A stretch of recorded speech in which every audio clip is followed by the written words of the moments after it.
Hey folks, it's Patriot Nurse, and in today's segment I wanted to discuss with you a pretty important subject, which is preparing for a pandemic and the necessity to prepare for a pandemic. As you can see, I'm at a tropical locale today getting ready for the Florida class, but I wanted to put some information out there for you guys beforehand. When we think about a pandemic, the first thing that I think of, I'm sure many of you are the same, is we harken back to the Black Death and the plagues that swept medieval Europe. And our mind naturally, for comfort's sake or whatever reason, our mind naturally wants to jump to, oh, well, that was back then. This is now. This is the 21st century. We don't deal with things like Black Death and masses and swaths of people dying. I think that part of us that wants to jump to, oh, that was back in the day, this is now, is kind of an indicator of a fundamental flaw with much of Western society, and that is that we tend to view history as decidedly linear rather than its true nature, which is cyclical. What do I mean by that? We tend to think that human progress has been steady and that we're always going to continue to go up.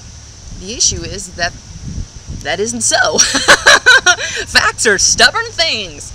When we look at history and what happens not only in the realm of health but also geopolitical fluctuations, history is cyclical. Things come and things go. If you want to take a perspective from a health standpoint of looking at things, the Romans had established aqueducts and public works and sewage, etc., etc., etc. in the cities. Well, with the fall of the Roman Empire, the standard of living for much of the Romanized world fell drastically because that infrastructure was no longer there. We can learn from this.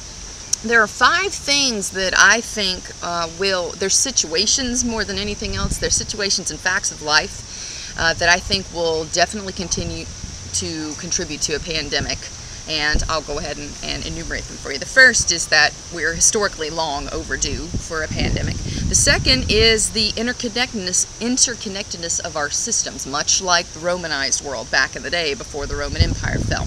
The third is this epidemic of unhealthy gut flora, intestinal flora, in many people's GI tracts in the Western world. We're having wind here in Florida. The fourth is antibiotic and antiviral overusage and overprescription. And the fifth is a populace that is very unfamiliar with self-care. So let's unpack this and let's understand why it is that we need to prepare for a pandemic based on these givens. With the first, historically, we're long overdue for a pandemic. We have experienced little spots, little flare-ups on the map of things like SARS, which I think was overblown, bird flu, etc., etc. But realistically, folks, we're due for it. The last time that we had anything pretty drastic was the Spanish flu in the early part of the 1900s, and that was pretty nasty.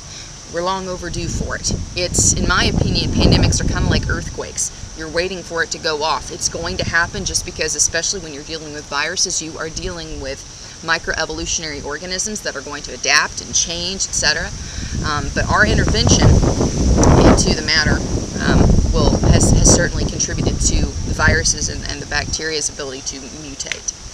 So the second point here in why we should prepare for a pandemic is the interconnectedness of our systems. I made a video back after, it was 2 weeks after Hurricane Sandy hit, called Why Disease Will Explode Post-Sandy. And my rationale in giving you that argument is that within the area that was struck by the hurricane, there were multiple international airports, hubs of mass transit.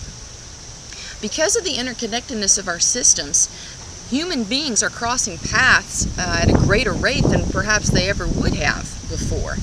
And you're dealing with, in many cases, a cesspool of disease. That's what an airplane is. That's what an airport is.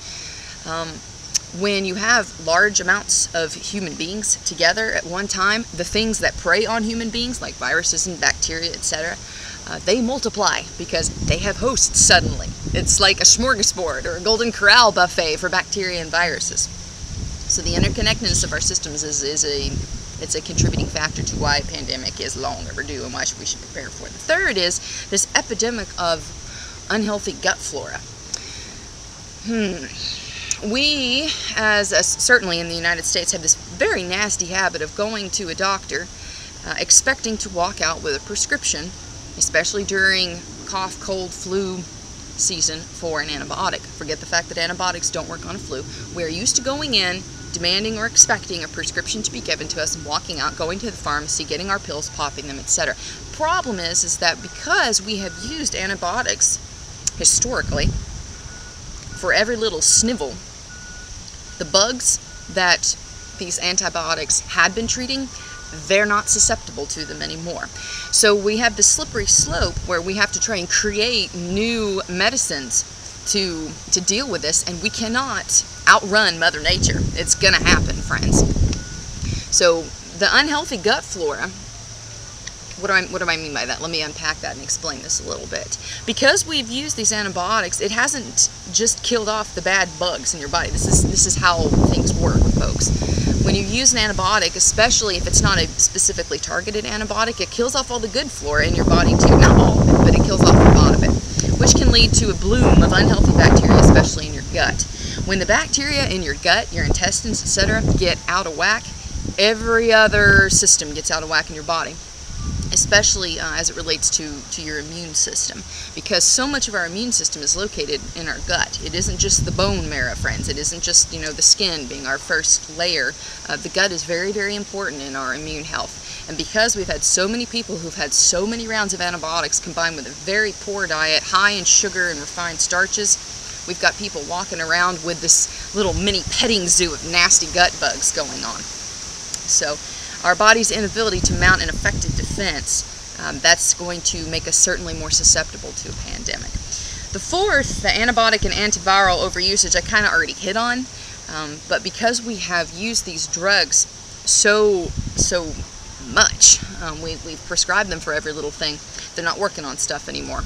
And so we've got superbugs being brewed. MRSA, VRE, C. diff, all of these things, they are, in my opinion, and I believe that the data would support my view on this, they are directly linked to our overusage of antibiotics.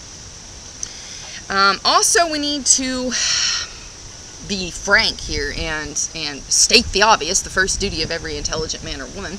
Our populace in the United States is completely unfamiliar with taking care of themselves. Americans, we have a reputation for being very snobbish when traveling overseas. During my trips overseas, there was, in at least 2 countries that I've been to, mainly in Southeast Asia, there was a saying that Americans were afraid of their own feces. To use a family-friendly term, Americans are afraid of their own poop. Why is that? Well, mainly because we're a little bit soft here. I think everybody who's honest would agree with that. But we are very unfamiliar with personal hygiene off of the grid. We are familiar with having to take care of ourselves outside of medical infrastructure. So because you've got these 5 things together, it really is a perfect storm for a very, very nasty pandemic in this country, but in the Western world certainly. So what can we do about this? Realistically, there's only a few of these things that you really have power to intervene with. The first, obviously, is your own personal health. Eat well. Eat a diet that is low in sugar and low in refined starches. Raw food, fruits and vegetables that are active and alive, that give your body the nutrients and minerals that it needs to be able to mount an effective defense. That's important. Having a good diet and taking care of yourself for sure. Being familiar with how to take care of yourself and your family is important as well. Watching my videos and other videos online, especially as regards to setting up camp and maintaining standards of cleanliness, it's very, very important. I want to encourage you to come and take my class. The Medical Prep 101 class, we delve into this in deep. Why do I not put this online? Because the format of my class is 8 hours. It is in-depth, it is hands-on, and it is has a very strong skills component. I cannot put that up on class. I can't stream that on class. That's something that you have to have personal oversight with in order to develop. So I want to encourage you to come take the Medical Prep 101 classes. But also, we can be more cognizant when we're traveling. When we are in an airport or in a place where mass transit is the norm and the reality, we need to be very conscious of our hands. We need to be very conscious not to, shove our dirty fingers and hands in our mouth and our face and orifices, whatever. We need to be cognizant of that, and we need to make sure that we're practicing good hand hygiene, etc. As far as antibiotic overusage, there's not a whole lot you can do other than being aware that a cough, a cold, a snivel, etc. is not an immediate prescription to take a drug. Allowing your body to fight that off is very, very important too. So these are the things that we've talked about today, the 5 contributing factors to why a pandemic is inevitable and why we should prepare for it. The historically long overdoedness of it, the interconnectedness of our systems, unhealthy gut floras, antibiotic and antiviral overusage, and also our unfamiliar self-care with the population. So I want to encourage you guys to come out to the Medical Prep 101 classes. The next class I'm going to be doing is actually a wonderful opportunity. It's in Texas. March 15th is a Friday. That's the San Antonio class. There's a joint training special that I'm doing with Lone Star Medics. You really don't have too much longer to take this offer up. Because the class is filling up. This is with Lone Star Medics. Lone Star Medics is teaching a traumatic injuries component, a dynamic first aid class on Saturday, and then I'm teaching the Medical Prep 101 class on Sunday. So you can find all the information at the website, www.thepatriotnurse.com. Yakima, Washington is April 27th. I'm down to single digits left in that class, and it's going to fill up. So if you want to ensure that you have a spot and save by registering early, make your way on over to the website. Also in May, I'm going to Indianapolis. June, I'm going to Greenville, South Carolina. That's going to be exciting. July, I'm going to Denver too. That's important. July, I'm going to St. Louis and Kansas City. There's more classes. I'm almost solid booked for 2013. So the full schedule and availability of the classes is available again on the website, www.thepatriotnurse.com. So hope it was helpful for y'all. And for now, it's Patriot Nurse signing off, and I'll see y'all later.